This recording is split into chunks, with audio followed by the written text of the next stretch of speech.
Selecting an insurance provider for your business is a big decision. We know how important your company is to the community. Alford & Associates can manage your insurance. It's our job. Alford & Associates, benefiting your employees and protecting your business.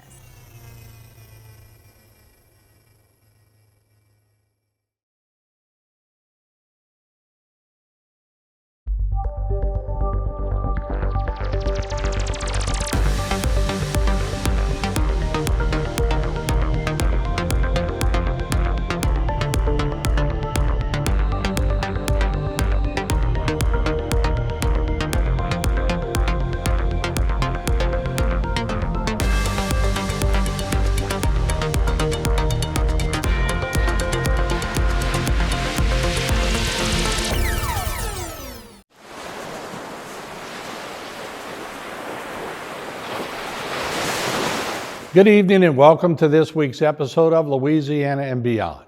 And for weeks now, we've been highlighting all of the exciting coastal projects helping to protect our state. But if you've wondered how Louisiana is able to fund all of these impressive efforts, this week's show explains the various funding sources and methods. And we've assembled quite a group of coastal experts to help explain. Gordy Dove, Tony Alford, Michael Hare, Oneal Mabrough, Dwayne Bourgeois, Nic Matherne, Mitch Marmande, Angela Hidalgo, and Stevie Smith. And in our guest segment this week, we welcome back Corey Keefe from Crosby Tug. All of that and a whole lot more coming up on Louisiana and Beyond.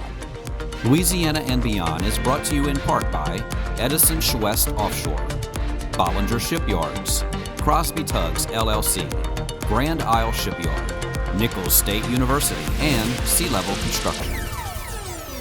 When it comes to marine towing, Crosby Tugs has over 40 years of experience.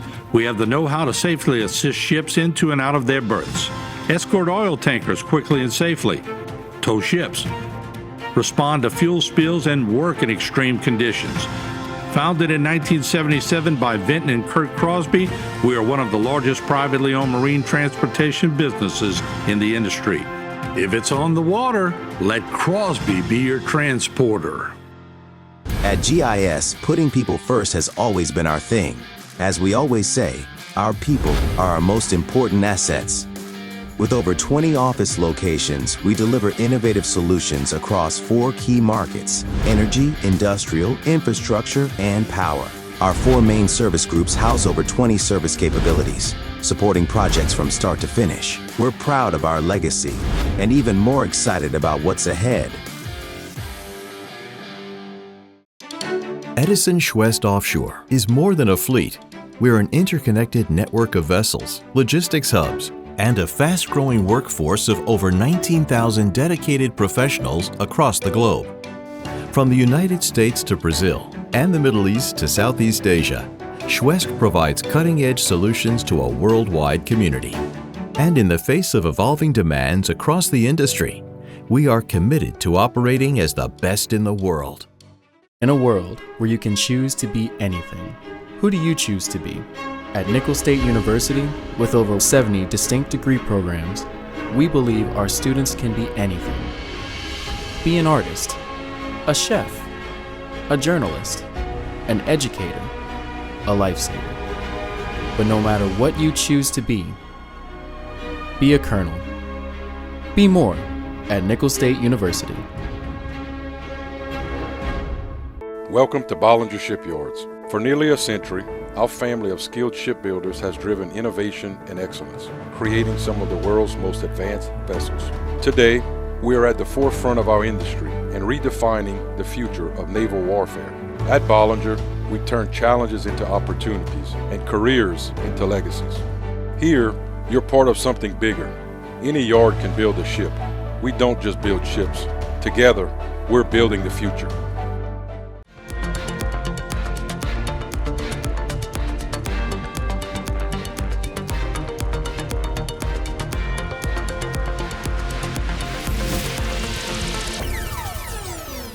Welcome back to Louisiana and Beyond. This week's program explores the various sources and methods to fund billions of dollars of coastal projects helping to protect our coast. And starting us off is CPRA Chairman Gordy Dove, who updates that fiscal picture in the wake of the state's cancellation of 2 sediment diversion projects. me and my group was able to recapture $2.3 billion. $700 million, that is what they call NIFWIF money out of the BP fine settlement, which has to be used for barrier islands or diversions. Of course, we have no more diversions running. So we could put that money to the barrier islands that we presently have it under design, which is over a year now. We were getting $125 million a year in Gulf of Mexico revenue sharing. Congressman Scalise put it in the House. Of course, it passed the Senate thanks to our senators and our reps over in and of course our Speaker. So we get an extra $50 million. So with GOMESA at about $175 million a year and royalties, we have $200 million a year that we have reoccurring for 12 years. From right now, we have 12 years of that money's coming. That we have to look for another avenue after that. BP spill money stops in 2031. Okay, and so we're seeing the last trickles in of that, right? GOMESA, we just had an increase, right? The cap went from 500 million to 650, which actually means about $50 million a year more to us right now. So there are some other things that are taking place in the process, but that's a good point. So we have to make sure that where we put that money has the most effect on our coast. And that's important. You know, when you start talking about a couple thousand acres in 50 years, we don't have time to wait for 50 years. And for the first time in our series, we're happy to hear from the Executive Director of the Coastal Protection and Restoration Authority, Michael Hare. And he provides a graphical view of how they fund levees, water control structures, floodgates, locks, and pump stations throughout the state. Let's hear Michael's explanation from a recent CPRA presentation. I think it's always important to remember where we get our dollars from. And as you look to your screen, kind of on the left, we look at our state funding and our federal state revenues. We are obviously one of the three state agencies that are able to compete for and apply for the state surplus funds. We appreciate the legislature continuing to afford us that opportunity. On the federal side, we have QIPRA. Many of y'all know about that. It's a long-standing program, and Louisiana certainly is very fortunate to be able to draw the lion's share of those dollars here through our federal partners, and we provide a match to it. And then GOMESA, one of the programs you probably hear more about in the news. And I kind of want to set the three here to the side of the federal and state and just remind people this truly represents funding that's coming into us from really positive economic activity. Obviously, a surplus is fantastic when our state's running in a very fiscally responsible way and we have a healthy economy. And the same on the oil and gas mineral revenue side and GOMESA and even with QIPRA from a sport fishermen and the programs that are sort of being taxed, they go into that program. We appreciate our federal delegation and working with the president and our governor to raise the GOMESA cap that provides some additional funding to us. But with the recent news about some of the extended oil leases and new leasing opportunity, that is all very, very positive news for the state. And don't take me to mean anything other than that.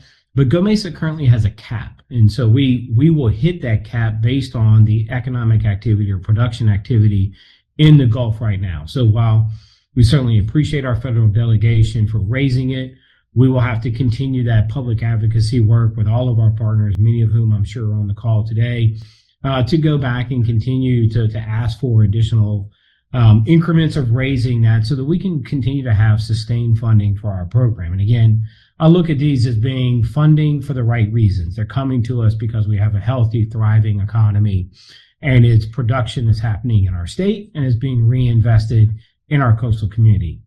Obviously, with Deepwater Horizon, that was pretty much a game changer for CPRA from the amount of money that it gave us. But we should never forget that came with the loss of life, an incredible ecological impact to our coastline, as well as probably displacing, if not permanently putting people out of business and affecting their livelihoods. And while we continue to be humbled by the trust put in us by our federal partners to administer these dollars, it would be great at some point in the future that we're not talking about the disaster dollars that we're getting, whether from a hurricane or a spill, that's really helping to sustain the high level of spending and capability that we have. I think we got 6 years left of BP monies. And then we have, and GOMESA is going to, that couple of hundred, 150 million a year, whatever it is, that's going to be consistent, I think. And I don't think that changes.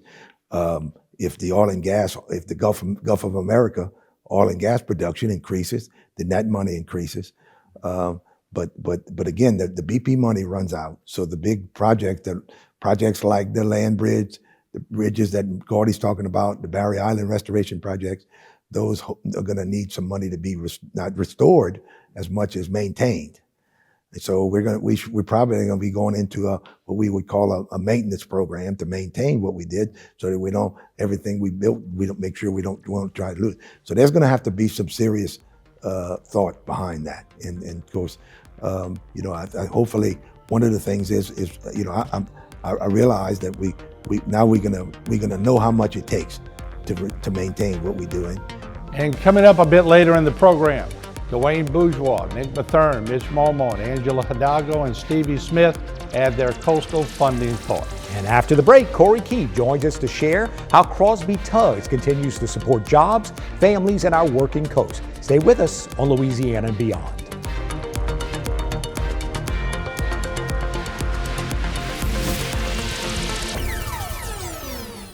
At GIS, putting people first has always been our thing. As we always say, our people are our most important assets. With over 20 office locations, we deliver innovative solutions across 4 key markets: energy, industrial, infrastructure, and power. Our 4 main service groups house over 20 service capabilities, supporting projects from start to finish. We're proud of our legacy and even more excited about what's ahead. Welcome to Bollinger Shipyards. For nearly a century, our family of skilled shipbuilders has driven innovation and excellence, creating some of the world's most advanced vessels. Today, we are at the forefront of our industry and redefining the future of naval warfare.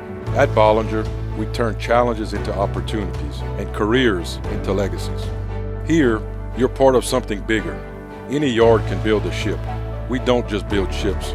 Together, we're building the future.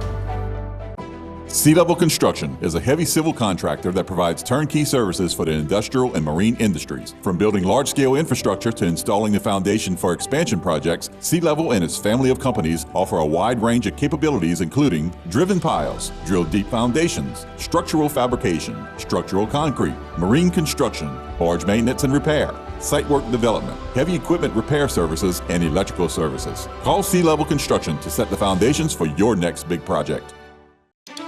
Edison Schwest Offshore is more than a fleet. We're an interconnected network of vessels, logistics hubs, and a fast-growing workforce of over 19,000 dedicated professionals across the globe. From the United States to Brazil and the Middle East to Southeast Asia, Schwest provides cutting-edge solutions to a worldwide community. And in the face of evolving demands across the industry, we are committed to operating as the best in the world. When it comes to marine towing, Crosby Tugs has over 40 years of experience. We have the know-how to safely assist ships into and out of their berths, escort oil tankers quickly and safely, tow ships, respond to fuel spills, and work in extreme conditions. Founded in 1977 by Vinton and Kurt Crosby, we are one of the largest privately owned marine transportation businesses in the industry. If it's on the water, let Crosby be your transporter.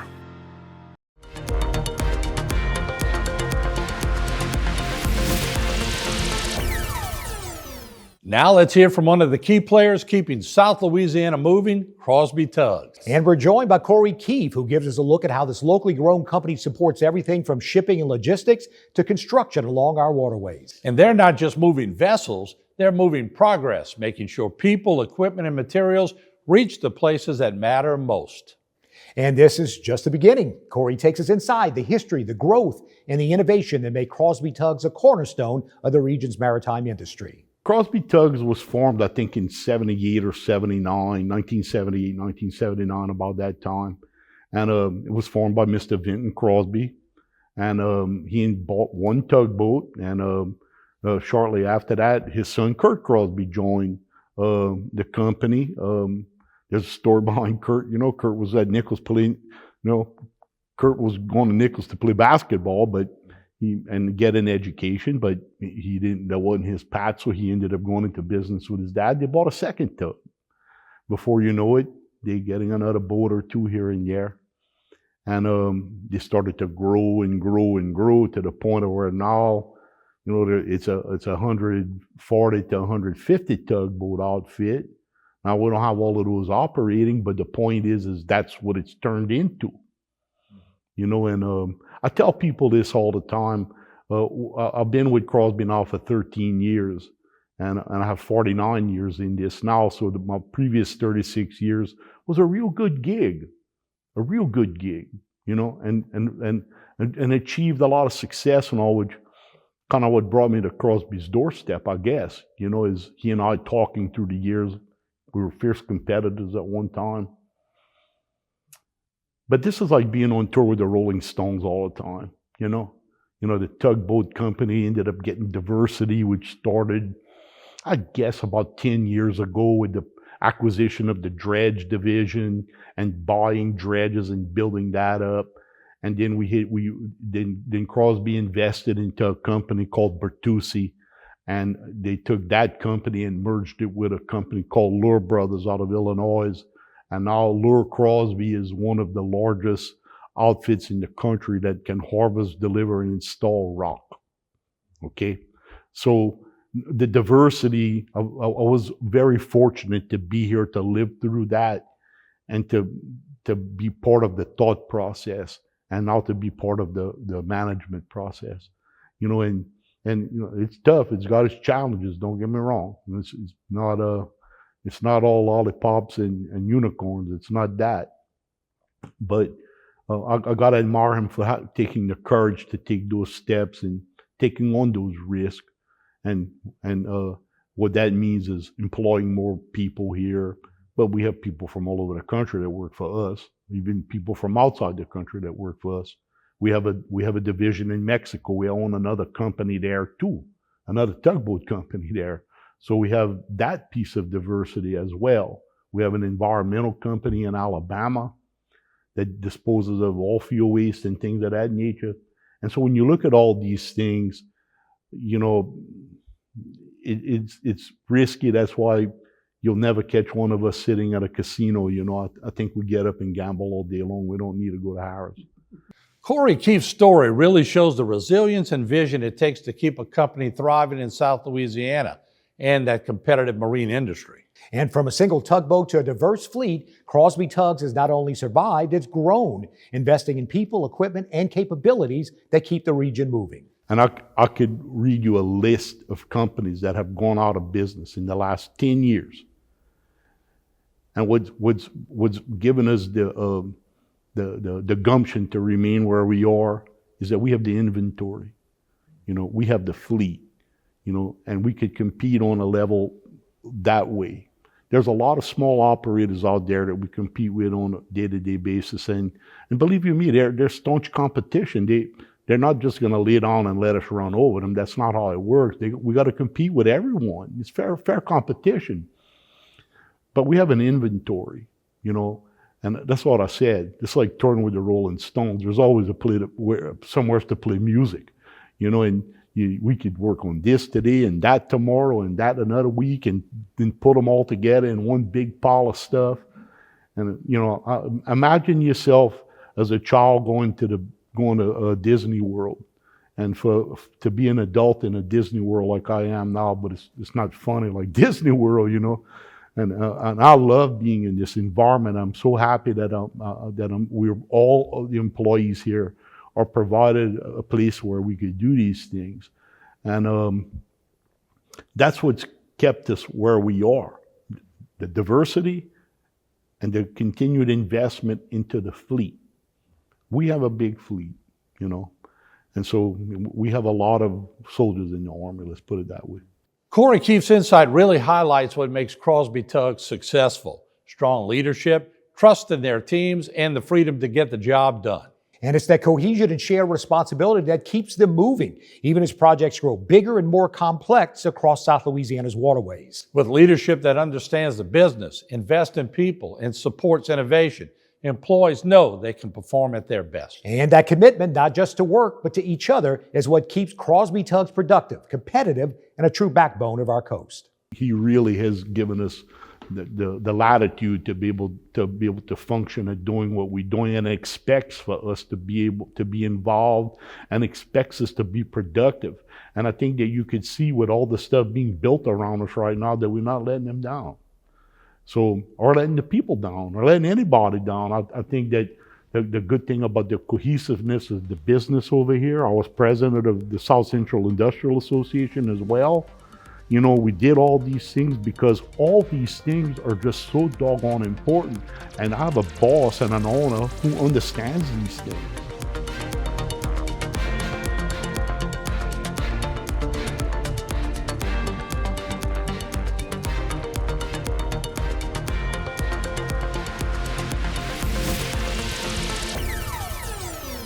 When it comes to marine towing, Crosby Tugs has over 40 years of experience. We have the know-how to safely assist ships into and out of their berths, escort oil tankers quickly and safely, tow ships, respond to fuel spills, and work in extreme conditions. Founded in 1977 by Vinton and Kurt Crosby, we are one of the largest privately owned marine transportation businesses in the industry. If it's on the water, let Crosby be your transporter. Welcome to Bollinger Shipyards. For nearly a century, our family of skilled shipbuilders has driven innovation and excellence, creating some of the world's most advanced vessels. Today, we are at the forefront of our industry and redefining the future of naval warfare. At Bollinger, we turn challenges into opportunities and careers into legacies. Here, you're part of something bigger. Any yard can build a ship. We don't just build ships. Together, we're building the future. Sea Level Construction is a heavy civil contractor that provides turnkey services for the industrial and marine industries. From building large-scale infrastructure to installing the foundation for expansion projects, Sea Level and its family of companies offer a wide range of capabilities including driven piles, drilled deep foundations, structural fabrication, structural concrete, marine construction, barge maintenance and repair, site work development, heavy equipment repair services, and electrical services. Call Sea Level Construction to set the foundations for your next big project. Edison Schwest Offshore is more than a fleet. We're an interconnected network of vessels, logistics hubs, and a fast-growing workforce of over 19,000 dedicated professionals across the globe. From the United States to Brazil and the Middle East to Southeast Asia, Schwest provides cutting-edge solutions to a worldwide community. And in the face of evolving demands across the industry, we are committed to operating as the best in the world. At GIS, putting people first has always been our thing. As we always say, our people are our most important assets. With over 20 office locations, we deliver innovative solutions across 4 key markets: energy, industrial, infrastructure, and power. Our 4 main service groups house over 20 service capabilities, supporting projects from start to finish. We're proud of our legacy and even more excited about what's ahead.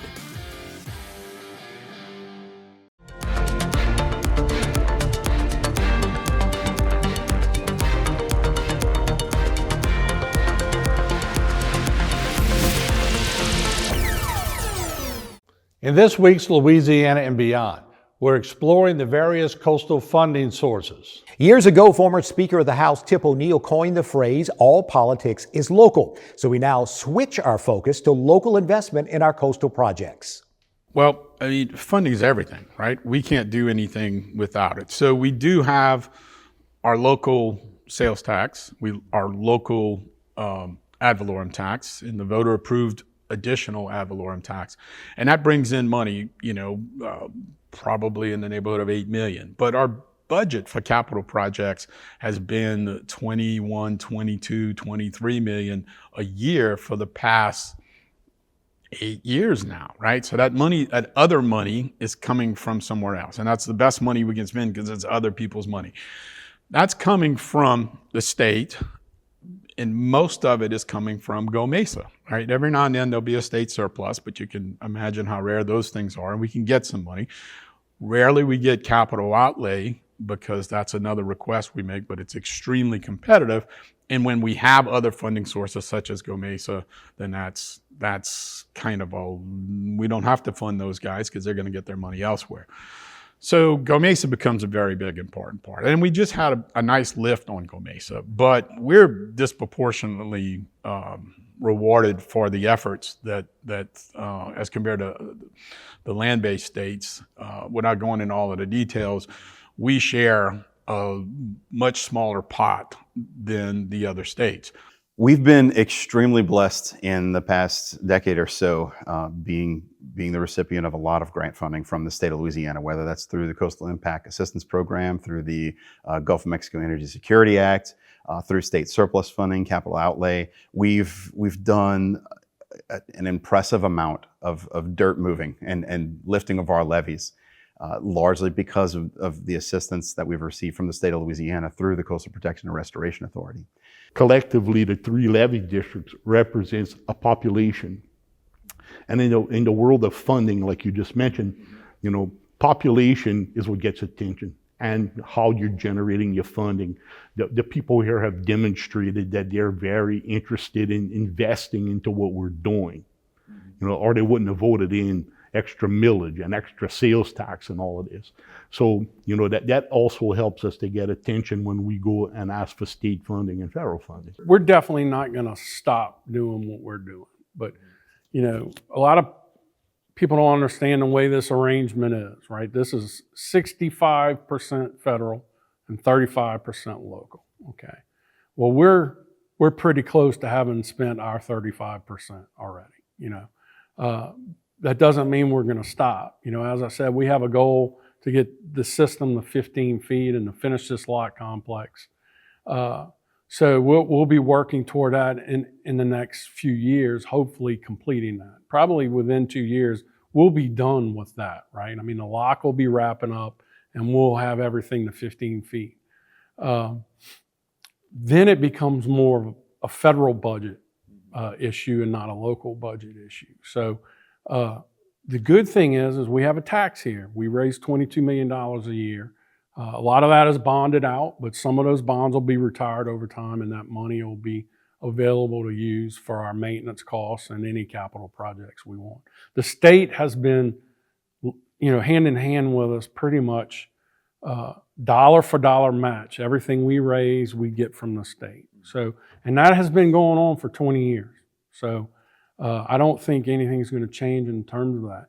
But pretty soon, we're going to have exhausted our 35% match. There's also some other opportunities that we are pursuing in Louisiana whereby the federal government appropriations that Congress gives the Corps for flood protection projects are not necessarily all spent by the Corps yet. They may have it programmed in some way, but we've asked them if they would consider possibly following CPRA's leadership and funneling some of those funds to the local non-federal sponsor, which in this case would be the levee districts in the state, to go ahead and be able to build these features of levees in the meantime while we wait for the Congress to appropriate additional money to deliver. So that's really, really new.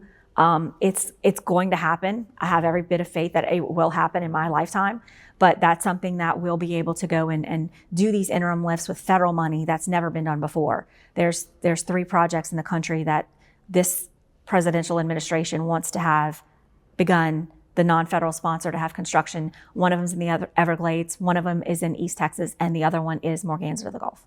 I understand that we've asked the federal government to allocate some dollars directly to the state for some of our coastal issues, which has not been the method over years past. In the years past, they've allocated money directly to federal agencies who then expend the dollars in the state for our coastal program. I understand that there's been a request recently for some of those dollars to actually come to the state itself instead of residing in a federal agency. So if that were to happen, then that would be a tremendous benefit to us. We've already demonstrated that locally when you allocate dollars directly to us, either from our sales taxes or state dollars, we'll implement it. Okay, we will get it done. Going back to can-do attitude, we're going to get it done. And that's probably the best use of the federal dollars. If it could migrate down to a local level, it probably gets spent much more quickly.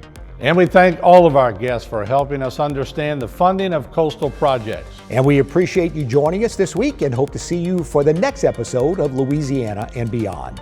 Louisiana and Beyond has been brought to you in part by Edison Schwest Offshore, Bollinger Shipyards, Crosby Tugs LLC, Grand Isle Shipyard, Nicholls State University, and Sea Level Construction.